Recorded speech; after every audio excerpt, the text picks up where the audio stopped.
Hello, my name's Dennis, and this is the fourth in a series of videos on temperaments and health. And today we're going to look at the idea of reciprocals. It's good to understand that a temperament is dynamic between a fixed state of a solid and a liquid and a gas. When a liquid wants to change to a gas, or when we want to change a liquid to a gas, we apply heat. And that changes the moisture into heat. And those qualities of moist, hot, dry, and cold are known as temperaments. And tempering simply means balancing. So a simple way to understand that is, say you go and get a cup of coffee or a cup of tea, and you want to add some milk. So you'll take the milk and you'll add the milk and maybe a little more and maybe a little more. What you're trying to do is balance a kind of acidic quality of the tea or coffee with the milk. You are tempering. And then you take your coffee that has been tempered with the milk and you find out it's still too hot, so you blow on it. What you're doing is trying to release some of the heat so that you can put that lovely moisture in your mouth. You're tempering the two elements there. You're tempering the heat. You're tempering the acidity. And tempering simply means I bring two things into a proportional balance that is more useful for me, for what I want to do.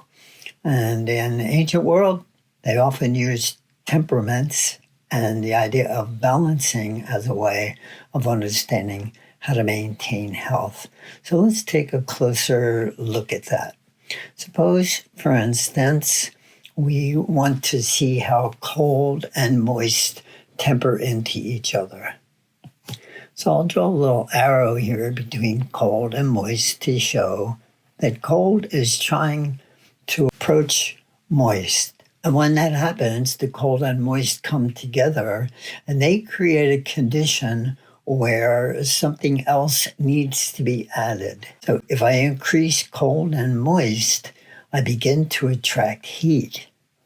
This is a fundamental law of the atmosphere, but it's also what you're doing when you're blowing on your coffee. You're trying to bring some cold and moist there to offset the effects of heat. But in the natural world, a cold, moist lake is attracting sunlight in order that it can go to the next level. So that's a tempering. The cold and the moist together are pulling things down.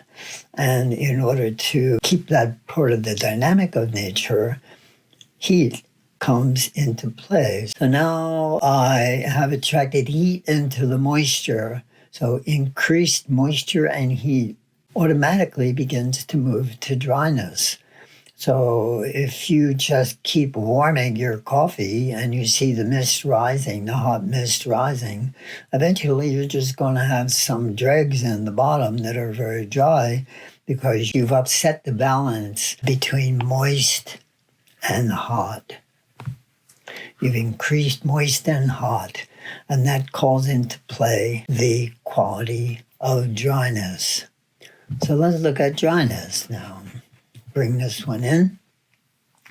Suppose I increase the heat and the dryness. They come together. Increased hot and dry produces cold and dry ash. Here we get a kind of interesting relationship. If you take the coffee idea and you get rid of all the moisture in there, you're left with dregs. And if you keep heating that, those dregs will volatilize and turn to an ash. They become cold and dry.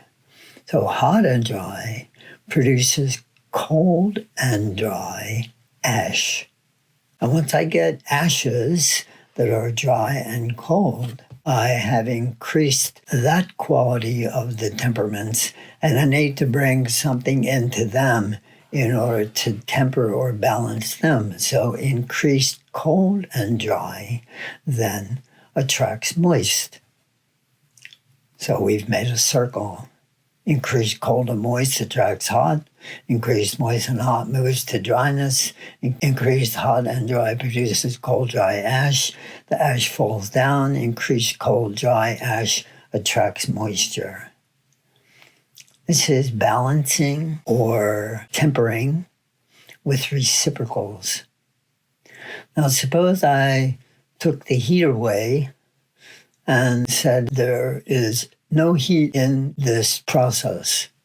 So I'll move the heat out, and I'll move the heat out there. What will happen is anything that was caught up in the idea of hot will start to fall back into moisture. And if I take the moisture, and let's move that to the side, I could say then whatever is moist is moving and settling like the dew or like fog down into the cold. If I take the hot away, I no longer have the influence of the dry, and the cold takes over, and I can now take that one away. And I'm back in the mandala, but I see that because I've drawn the arrows here, that I can go from cold to moist, or moist to cold, from cold to dry, from dry to cold. These are reciprocals, or reciprocation. And the hallmark of working with the mandala of the temperaments is reciprocation. This is an ancient symbol of rotation. So the elements here in this symbol are, we see a cross, and then the little balloons are showing the direction this is moving in a clockwise motion. Always when things in the ancient world, you can find this very much on altars, this symbol. It is a symbol of the changes in the elemental and temperamental world. So this was reciprocals. And now we have a lot that we can work with to look at how these ideas work in biology. Thank you for watching.